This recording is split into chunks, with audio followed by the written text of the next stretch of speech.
رسول اللہ صلی اللہ علیہ وسلم کی مجلس ہے نا، اس کا اپنا سلسلہ اور ترتیب ہم تک پہنچی ہے، اور رسول اللہ صلی اللہ علیہ وسلم کی علمی یعنی جو اسلام ہے،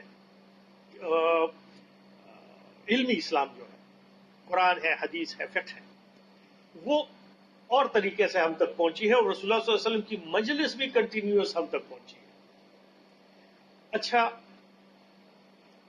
صحابہ کرام سے تابعین نے سیکھی، تابعین سے تبع تابعین نے سیکھی۔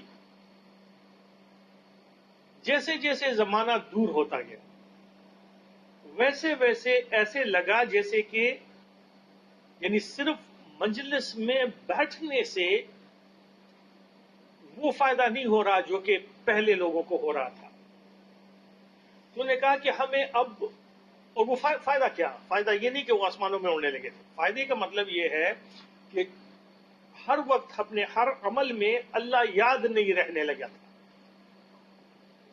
دنیاوی چیزوں پر فوکس بڑھنے لگا تھا،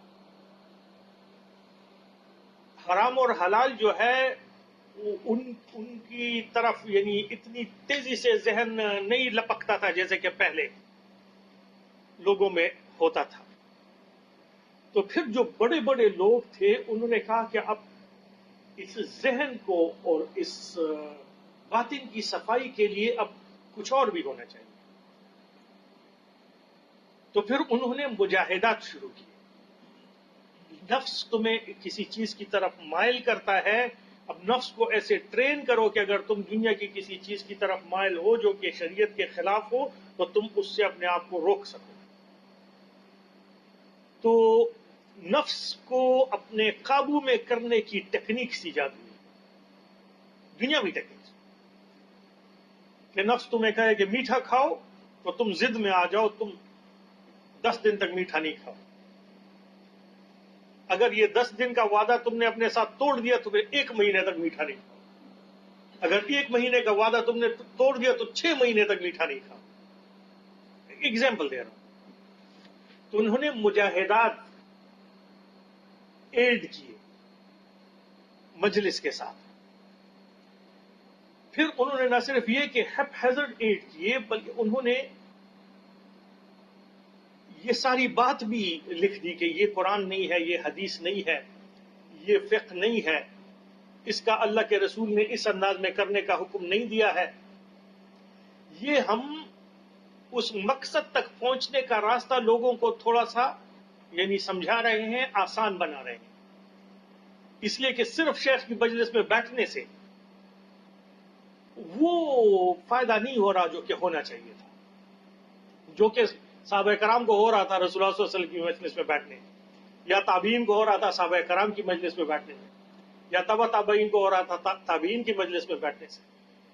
تو پھر یہ مجاہدات کو مدون کیا گیا، اس کو کہا گیا کہ بھائی اس قسم کی یعنی چیز ہو تو یہ مجاہدہ کرو، اس قسم کی چیز ہو تو یہ مجاہدہ کرو، شیطان اس طریقے سے بہکائے تو تم یہ کرو، شیطان اس طریقے سے بہکائے تو تم یہ کرو۔ اس کو پریکٹس کرنا شروع کر دیا لوگوں نے۔ پھر اس کے ساتھ جو ہے تو کچھ اور یعنی لوگوں نے کہا اچھا آواز میں بھی ایک اثر ہوتا ہے سیلف سجیشن کے لیے، تو انہوں نے کچھ یعنی معروف اذکار تیز آواز میں کرنے شروع کر دیے جہر کے ساتھ۔ انہوں نے کہا کہ کچھ طبیعتیں ایسی ہوتی ہیں جو جہر سے منتشر ہو جاتی، ان کے لیے کیا ہو، تو ان کے لیے یہ ہونا چاہیے۔ اچھا پھر کچھ لوگ جو ہیں ان کو سیلف سجیشن کچھ اور زیادہ چاہیے ہوتا ہے، تو یہ مراقبات تم ایسے کرو، تم اپنے ذہن کو اس ایک خیال پر مرکوز کرو اور اس ایک خیال کو اپنی ذات کا حصہ بناؤ، جیسے اللہ مجھے دیکھ رہے۔ اب اس ایک خیال پر اپنے تخیل کو جماؤ اور اتنا جماؤ کہ یہ تمہاری یعنی فطرت بن جائے، پھر تم کوئی بھی غلط کام کرو گے تو تم کو یار اللہ مجھے دیکھ رہا ہے۔ اب ہمارا ایک انٹلیکچوئل سا بیلیف تو ہے کہ اللہ ہمیں دیکھ رہا ہے، لیکن وہ اصلی والا بیلیف چونکہ نہیں ہے تو ہم گناہ کر بیٹھتے ہیں۔ جو اس قسم کے مراقبات کے عادی ہو جاتے ہیں تو وہ جب گناہ کرتے ہیں تو ان کو واقعی یہ احساس ہونے لگتا ہے کہ اللہ مجھے دیکھ رہا ہے، تو گناہ نہیں کرتے۔ تو اس طرح جو ہے تو ایک کلیکشن آف ٹولز انہوں نے ڈیوائز کر دی، آہستہ آہستہ کر کے اوور دا ایئرز اس کلیکشن آف ٹولز کو پھر نام بھی دے دیے کسی کو قادریہ ٹول کا نام دے دیا اور کسی کو نقشبندیہ ٹول کا نام دے دیا اور کسی کو سہروردیہ ٹول کا نام دے دیا. یہ ٹولز ہیں, کلیکشن آف ٹولز ہیں. کسی نے اس ایک کلیکشن کو استعمال کیا, ان کو فائدہ ہوا, نے کہا اچھا اس سے فائدہ ہوتا ہے, اس نے اپنے شاگردوں کو وہ سکھانا شروع کر دیا. کسی نے وہ دوسرے ٹولز کو پریکٹس کیا, کسی نے تیسرے ٹول کو پریکٹس کیا.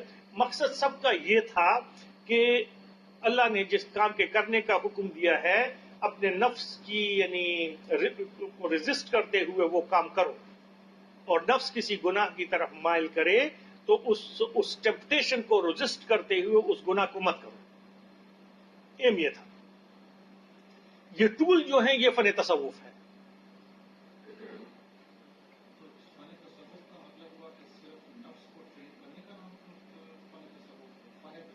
ہاں, نفس کو اس انداز میں ٹرین کرنا کہ اللہ تعالیٰ کی رضا تمہارے پریکٹسز کا حصہ بن جائے, یہ فن تصوف. اچھا, پھر یہ فن تصوف کے ٹولز جب تم پریکٹس کرتے ہو تو یہ پھر ظاہر ہے باطن کی غلاظتیں جو ہیں وہ صاف ہوتی ہیں. باطن کی غلاظتیں کیا ہیں؟ آپ کی شخصیت میں کبر نہیں رہتا, آپ کی شخصیت میں حسد نہیں رہتا, کینہ نہیں رہتا, غصہ نہیں رہتا. یہ ساری چیزیں نہیں رہتی. جب یہ ساری چیزیں نہیں رہتی ہے تو جو رہتی ہے وہ چیز وہ روحانیت ہوتی ہے. دیکھیں, جو بھی گناہ انسان کرتا ہے نا تو وہ اس کی روح پر ایک زخم لگاتی ہے. جو بھی گناہ ہے, چھوٹا بڑا, کچھ گھاؤ گہرے ہوتے ہیں, کچھ گھاؤ ہلکے ہوتے ہیں, لیکن لگ رہے ہوتے ہیں. ہمیں پتہ اس لیے نہیں چلتا کہ ہم اپنے بدن کے اینستھیزیا میں قید ہیں. جس طرح انڈر اینستھیزیا آپ سرجری کرتے ہیں, آپ کو پتہ نہیں چلتا. اینستھیزیا کے اثر سے نکلتے ہیں تو جو زخم ہوتا ہے وہ پھر تکلیف دیتا ہے. اسی طرح ہماری روح پر بہت سارے زخم لگ رہے ہوتے ہیں. روح اصل میں اللہ کی تابع دار ہے. روح اصل میں اللہ کو جانتی ہے, اللہ کے ساتھ اس نے وعدہ کیا ہے, قرآن میں دلیل ہے اس کی. تو روح اللہ کو جانتی ہے. ہم نے اپنے اعمال کے ذریعے سے اتنے زخم اپنی روح پر لگائے ہوتے ہیں کہ وہ روح اتنی مزمحل ہوتی ہے کہ اللہ کی ذات کی طرف توجہ دینا ان زخموں کی تکلیف کی وجہ سے اس کے لیے ممکن نہیں رہتا. تو جیسے جیسے آپ حسن نیت کے ساتھ نیکی کرتے ہیں ویسے ویسے وہ زخم مندمل ہوتے جاتے ہیں, ہیل ہوتے جاتے ہیں. ایک وقت ایسا آتا ہے جب آپ کی روح پر کوئی زخم نہیں ہوتا. یہ اسپرچولیٹی ہے.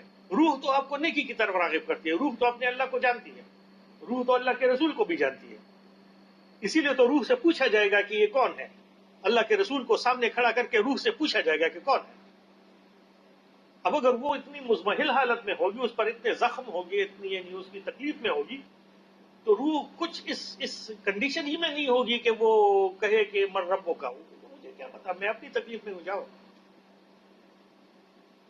تو یہ روحانیت ہے کہ آپ کی روح پر جتنے زخم آپ کی اعمال کی وجہ سے لگے ہیں وہ مندمل ہو جائیں اور زخم نہ لگے. یہ روحانیت ہے. اور تصوف کا منشا بھی یہی ہے, اور تصوف کا مقصد بھی یہی ہے, اور تصوف کا ایم بھی یہی ہے کہ آپ جس حالت میں اپنی روح کو لائے ہیں اسی حالت میں آپ اپنے اللہ کے پاس اس کو واپس لے جائیں. اپنے بدن کے پروسیس سے گزار کے آپ روح جب واپس جائے تو وہ اتنی ہی یعنی صاف ستھری اور اتنی ہی یعنی صحت مند ہو جیسے کہ اس بدن میں آتے ہوئے تھی. یہ ایم ہے.